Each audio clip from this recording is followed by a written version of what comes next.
বিসমিল্লাহির রহমানির রহিম। আসসালামু আলাইকুম। এটা হলো সুস্বাদু আলুর দম। আর এই আলুর দমটা কী মশলা দিয়ে কী উপকরণ দিয়ে রান্না করলাম আপনাদের সাথে ফুল ভিডিওটা শেয়ার করব। আপনারা আমার ভিডিওটা না টেনে দেখে এরকম সুস্বাদু রান্না করে খাবেন।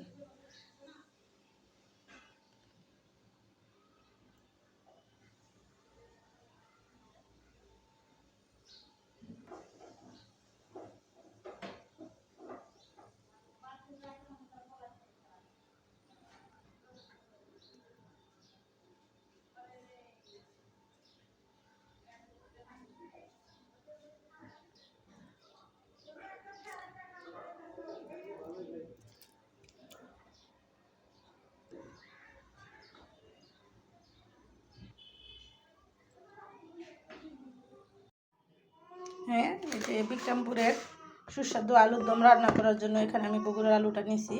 আর এটা নতুন এখন দাম একদম কম হয়ে গেছে, সবাই আপনারা কিনে খেতে পারবেন। আপনারা সবাই আফসোস করে যে দাম কমে না, দাম সিজন না আসলে তো কমবেই। সব জিনিসকে আর হুট করে ফেলতে কমে যায়।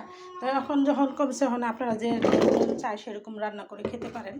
হ্যাঁ, বিক্রমপুরের স্টাইলে আমি রান্নাটা করবো। এখানে হাফ চামচ হলুদ দিয়ে দিছি, আর দিয়ে দিব পেঁয়াজ, কাঁচামরিচ, আদা রসুন সব একসাথে বাটা 1.5 চামচ দিয়ে দিলাম। বেশি করে একটু পেঁয়াজ কুচি দিয়ে দেবো, স্বাদ মতো একটু তেল দিয়ে দিলাম, বাদাম বাটা। আর এই বাদাম বাটাটা দিলে এই আলুর দমটা বেশি স্বাদ হয়। আর একটু বাদাম অবশ্যই বেটে দিবেন। দিয়ে দিলাম স্বাদ মতো লবণ। এটা আমি এখন 10 মিনিট রান্না করব, ফিরে আসবো 10 মিনিট পর।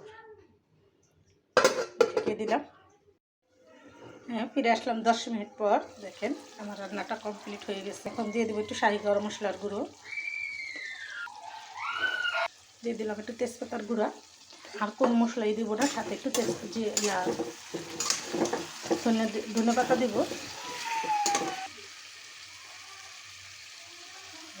হয়ে গেল আমার রান্না। দেখেন 10 মিনিট সময় লাগলো।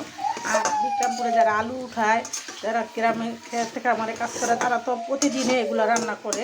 আর আমি শিখছিল, আমার এক ভাবি ছিল বিক্রমপুরের, হ্যাঁ আমার রান্না করে খাওয়াতো, ওগুলোই আমি শিখছি। আর আমি আপনাদের সাথে শেয়ার করলাম। আপনারা ওরকম আলুর দম রান্না করবেন। শীতের দিনে আলুর দম খেতে অনেক সুস্বাদু হয়। ভিডিওটা বড় না করে রেখে দিলাম। আসসালামু আলাইকুম।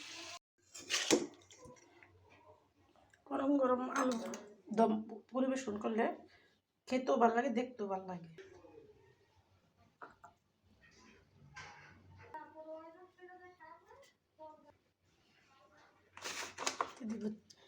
ভাজা মরিচের গুঁড়া,